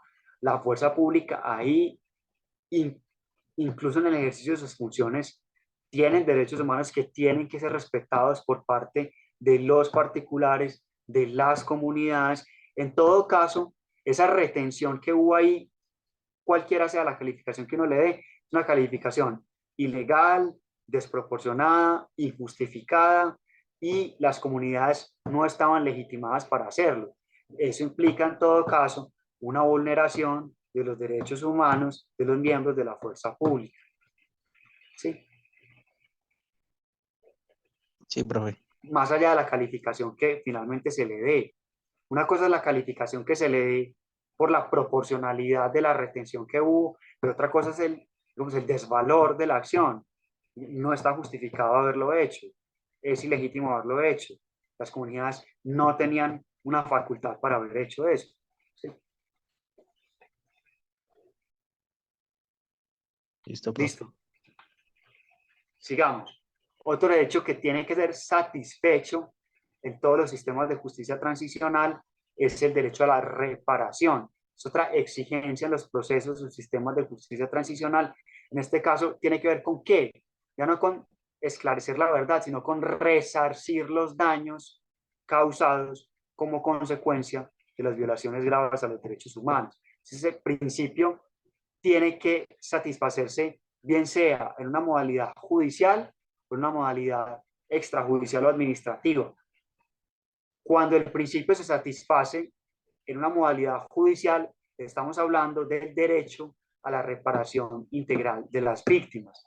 Esa reparación es integral porque se da caso por caso, de forma exhaustiva, a las personas que acudan ante la judicatura, ante la justicia, para que se les resarza por las violaciones graves a los derechos humanos que ha habido.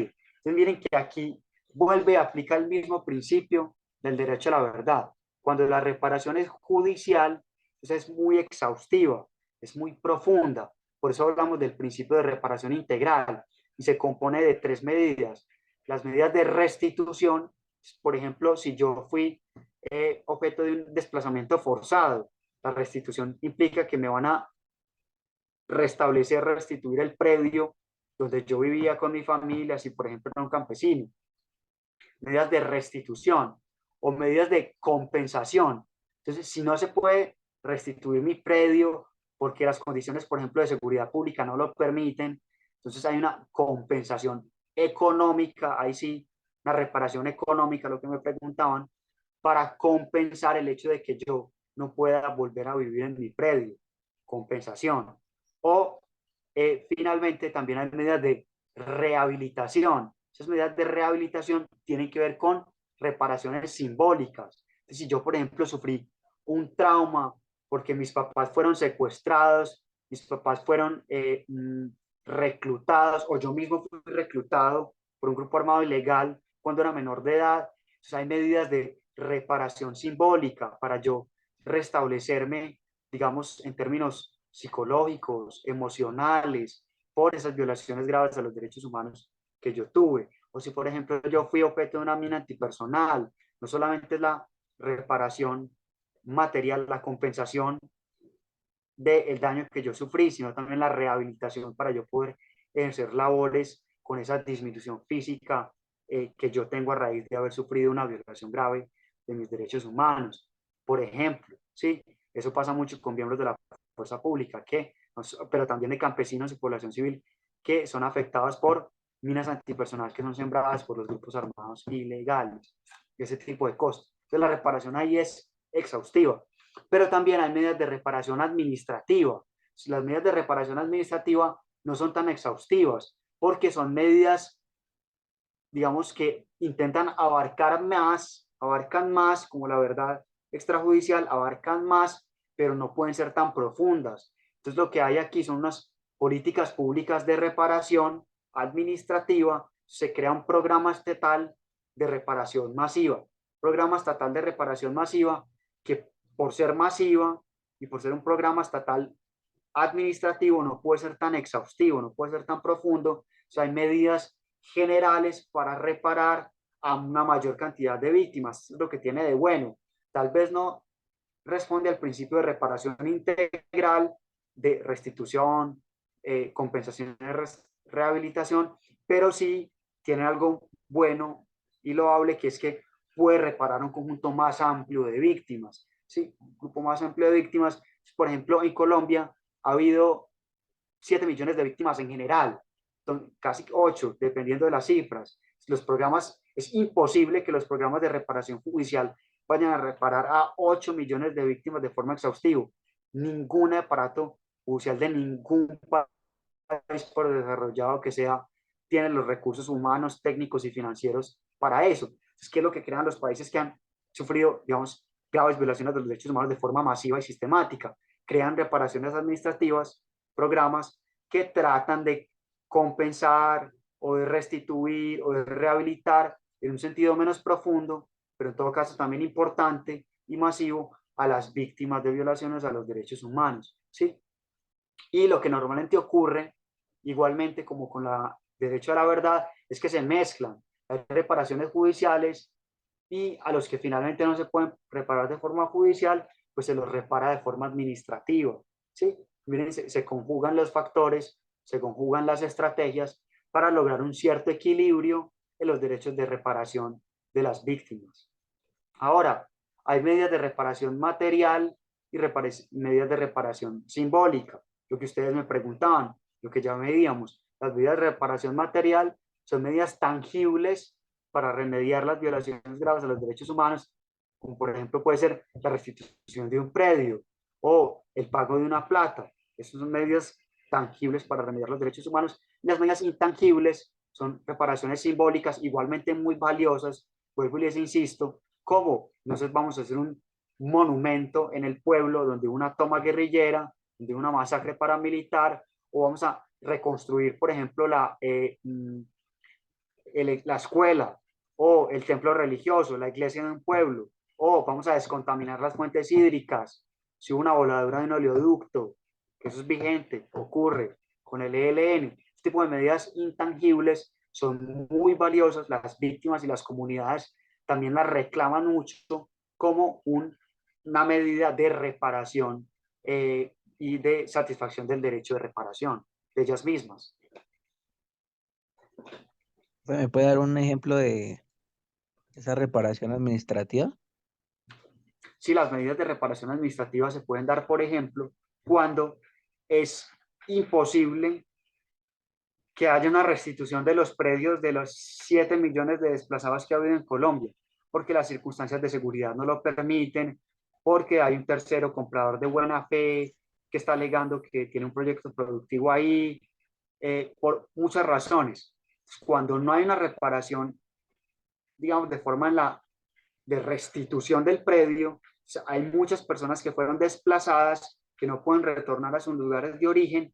Entonces lo que hay es una compensación económica, se les paga una plata a cargo del Estado por no tener la posibilidad material de restituirles sus predios o a sus familias o a sus comunidades.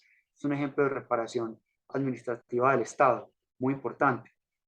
Es que las reparaciones administrativas del Estado normalmente son en términos económicos. Son las medidas que más, digamos, no son las únicas, pero son las medidas clásicas de reparación administrativa, aunque también hay medidas administrativas donde el Estado crea, por ejemplo, entidades especializadas o específicas en rehabilitar a las víctimas. Entonces hay un cuerpo de psicólogos que atienden a las víctimas de tipos específicos de violaciones a los derechos humanos. Están las víctimas de violencia antipersonal, víctimas de desplazamiento forzado, víctimas de reclutamiento forzado, víctimas de desaparición forzada. Hay instituciones particulares como la Unidad de Reparación de Víctimas, que tienen programas especializados para reparar en clave administrativa y simbólica, ya no económica, a las víctimas que han sido o han sufrido ese tipo de violaciones a los derechos humanos. Listo, profe, gracias. Listo. Sigamos pues, que ya estamos a 15 minutos de terminar. Ahora, el derecho a la no repetición. El derecho a la no repetición es muy intuitivo.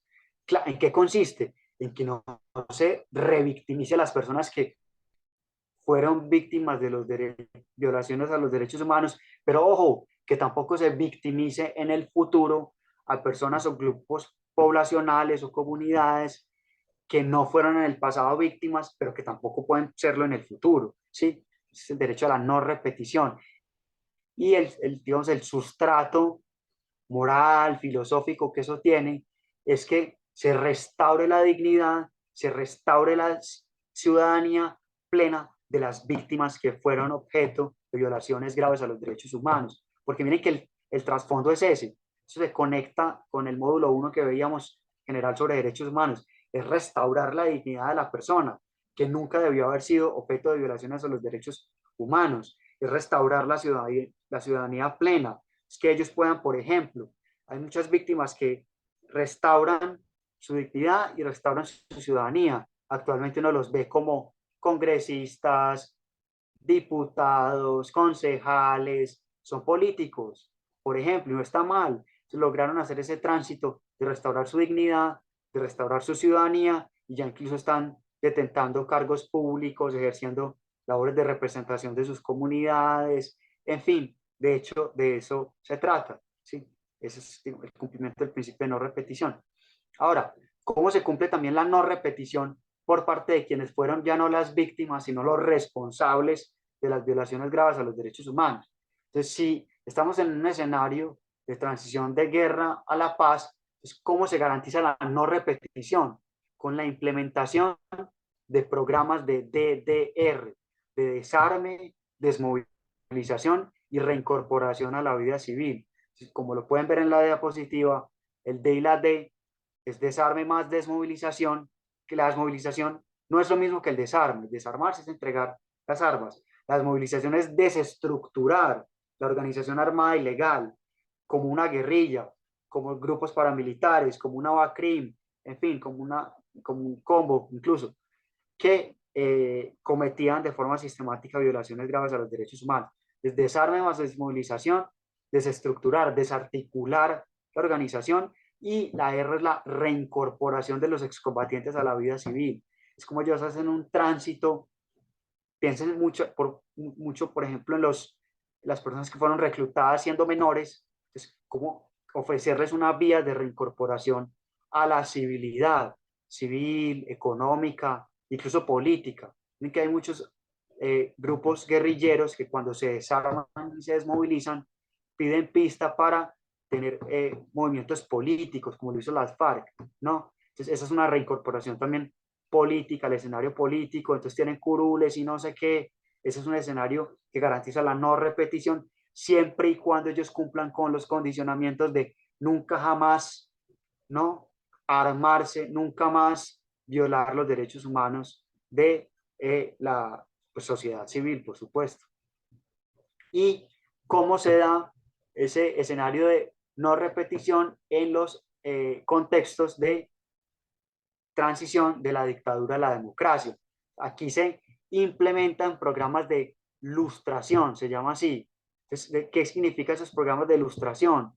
Es por ejemplo, una purga de funcionarios públicos. Ahí sí, acuérdense que ahí los que detentan el poder son una cúpula militar o una cúpula política respaldada obviamente por las fuerzas militares. Entonces, lo que hay ahí es una purga de funcionarios que, digamos, auspiciaron al régimen en el poder.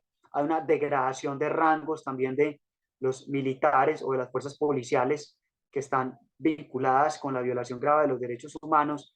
Hay una reforma institucional, eso lo hablábamos mucho las semanas anteriores, una reforma institucional para recomponer la división de poderes, el poder ejecutivo, el poder legislativo, el poder judicial, los órganos de control, en fin, que haya unos órganos estamentarios en el Estado que realmente reflejen una institución propiamente democrática, ¿sí? Con digamos, el sistema de pesos y contrapesos que deben tener, que deben tener las instituciones democráticas que hablábamos en las semanas anteriores. Tiene que haber una desclasificación de archivos, porque muchas veces cuando se dan las dictaduras hay una confiscación de forma ilegítima de los, digamos, documentos privados de las personas, de las organizaciones privadas, de otras organizaciones públicas. Entonces, hay una desclasificación de archivos y una devolución de los enseres y de los documentos privados de las personas, de las comunidades, de los partidos, en fin, de todo el mundo.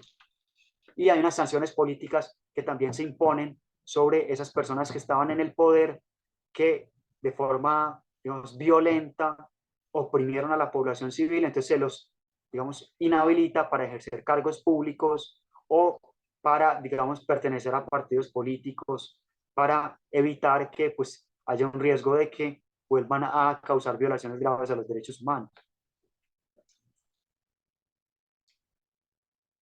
Hasta ahí, preguntas, comentarios, observaciones.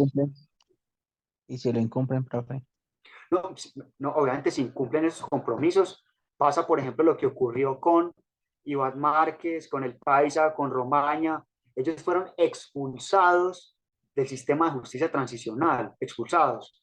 Pierden todos los, digamos, condicionamientos de reincorporación, pierden los tipos de sanciones no privativas de la libertad o en clave restaurativo. Esa es la sanción que le impuso la Jurisdicción Especial para la Paz por haber incurrido en una reincidencia, es decir, por haber quebrantado el principio de no repetición de las acciones violentas que dieron lugar a las violaciones graves a los derechos humanos.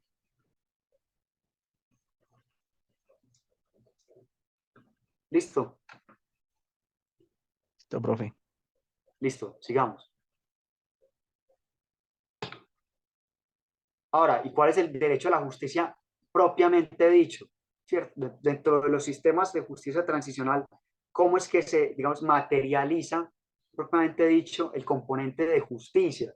El derecho a la justicia de las víctimas, pues, es, miren el cuadro, perdón, el círculo de abajo, el óvalo, investigar, juzgar y sancionar a los máximos responsables de las violaciones más graves a los derechos humanos. Es la persecución penal se concentra en esos máximos responsables de esos delitos más graves, ¿sí? ¿Que son cuáles? El delito de genocidio, que el genocidio es cuando una población, por razón de su etnia, de su orientación política, económica o de cualquier naturaleza, una población es exterminada. Lo que ocurrió con los judíos europeos fue un genocidio, ¿sí? Se los mató en razón de su religión judía. Ojo, que eso también ha ocurrido en Colombia, el genocidio con los miembros de la Unión Patriótica.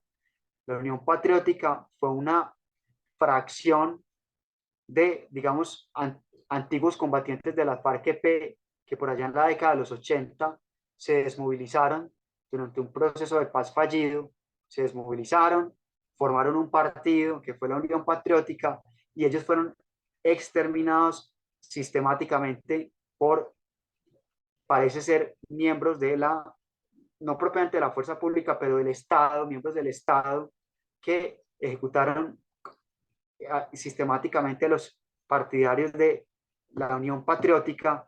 Eso se conoce como un genocidio. Eso lo está estudiando el Sistema Integral de Justicia Transicional actualmente. Ese tipo de delitos graves, muy graves, son los que tienen que investigar, juzgar y sancionar, digamos, el sistema de justicia transicional. Delitos de lesa humanidad. Los delitos de lesa humanidad es cuando se viola de forma flagrante, sistemática y contundente el principio de distinción del que estábamos hablando, ¿se acuerdan? Entonces, cuando, digamos, por ejemplo, ha habido una política sistemática de secuestros por parte de las FARC o de otra guerrilla como el ELN o cualquiera otra, eso es un delito de lesa humanidad, porque se viola el principio de distinción, el principio de humanidad también se viola aquí, y entonces eso hace que haya una, digamos, reacción por parte del Estado en términos de persecución penal de los principales responsables.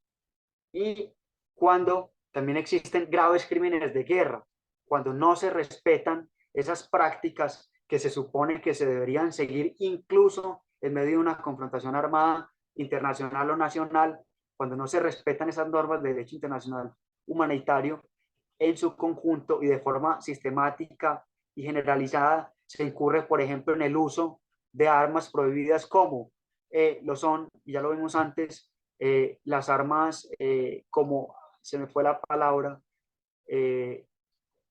las armas de minas antipersonal, lo estábamos hablando, las minas antipersonales están prohibidas en el derecho a la guerra porque son armas indiscriminadas, no se sabe quiénes van a ser las personas afectadas ulteriormente. Entonces, cuando los miembros de los grupos armados ilegales han incurrido en zonas minadas para contener la acción de la fuerza pública y lo han hecho de forma sistemática y lo han hecho de forma generalizada, eso es un grave crimen de guerra que va a tener que ser investigado, juzgado y sancionado, por lo menos a los principales responsables de incurrir en ese tipo de conductas, o los secuestros generalizados, ese tipo, digamos, de conductas que son graves crímenes de guerra o delitos de lesa humanidad.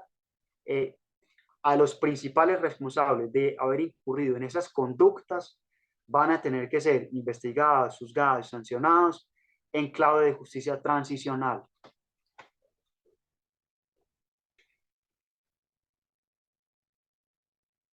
O el reclutamiento forzado de menores en los que incurrieron las guerrillas de forma generalizadas, también van a tener que ser atribuidos en clave de responsabilidad penal transicional a los máximos representantes o comandantes de las FARC-EP.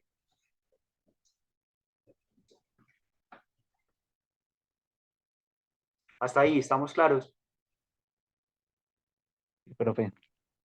Listo, entonces vamos a dar un último video que dura más o menos 5 minutos y cerramos aquí con el tiempo justo que tenemos.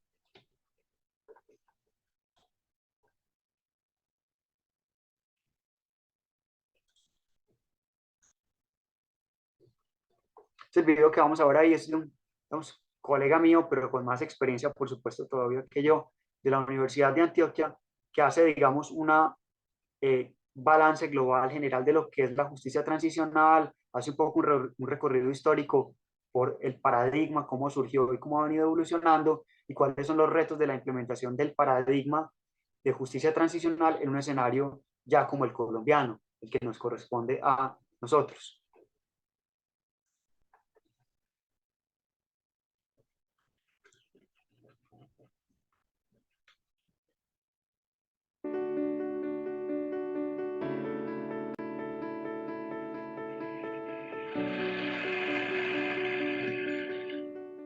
La justicia transicional es un concepto relativamente nuevo que surge en los últimos 30 años. Concretamente está asociado a un contexto de transformaciones políticas que se dieron a finales de los 80 y comienzos de los 90.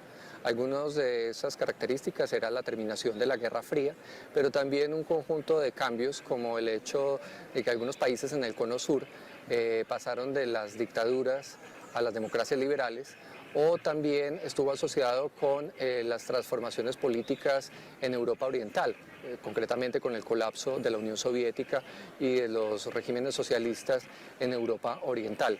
También estuvo asociada con algunas transformaciones políticas como la que se dio en Sudáfrica, del paso del apartheid a una democracia más amplia.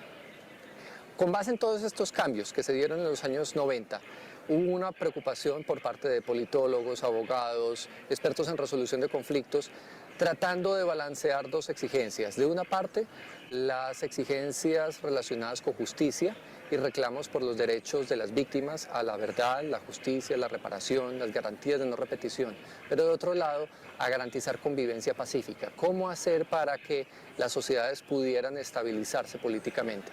Esta tensión tan profunda llevó entonces a la necesidad de crear mecanismos o de construir mecanismos que permitiera balancear esas dos exigencias. Uno de los mecanismos más fuertes ha sido la utilización de los tribunales.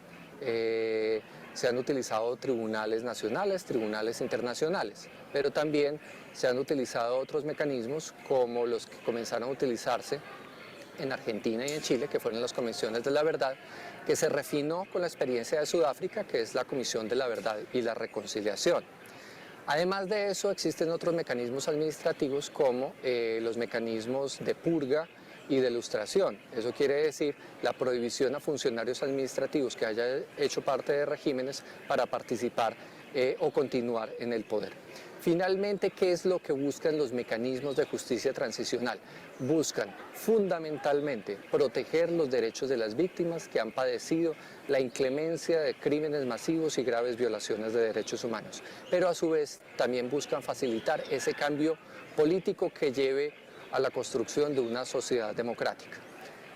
Finalmente, diría que el caso colombiano es un caso bastante sui generis en el contexto internacional, porque no es una transición de dictadura a democracia, sino que ha sido una transición bastante compleja de la guerra a la paz, que comienza inicialmente con la desmovilización de los grupos paramilitares entre el 2003 y el 2006, y más recientemente desarrolla otro capítulo con el proceso de paz con las FARC. Queda pendiente otro proceso, que es el proceso de paz con el ELN. Una última consideración, y es que no todas las experiencias son iguales, entonces no se pueden aplicar todos los mecanismos de manera igual a todas las experiencias. El caso colombiano, por ejemplo, va a ser un caso único, un caso muy especial, y el diseño de sus mecanismos va a tener que ser hecho a la medida de las necesidades y el contexto colombiano.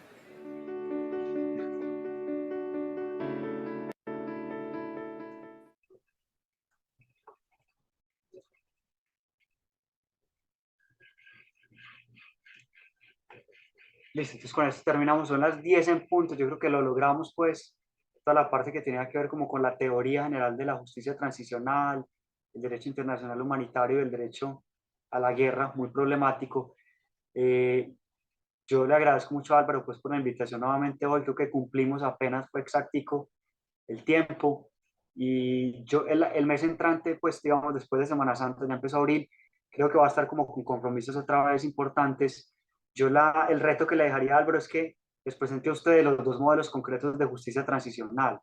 El de justicia y paz, que se dio con la desmovilización de los paramilitares en el gobierno Uribe, y el actual sistema de justicia transicional que se viene dando desde el acuerdo de paz del gobierno Santos con las FARC-EP. Entonces sería como, digamos, chévere si pudieran concretar todos estos conceptos que vimos, digamos, generalizados, ya en un plano más concreto de cómo operan ellos en la cotidianidad del país y las instituciones que existen y las cosas buenas, malas, lo bueno, lo malo y lo feo que ha habido de todos estos procesos de justicia transicional.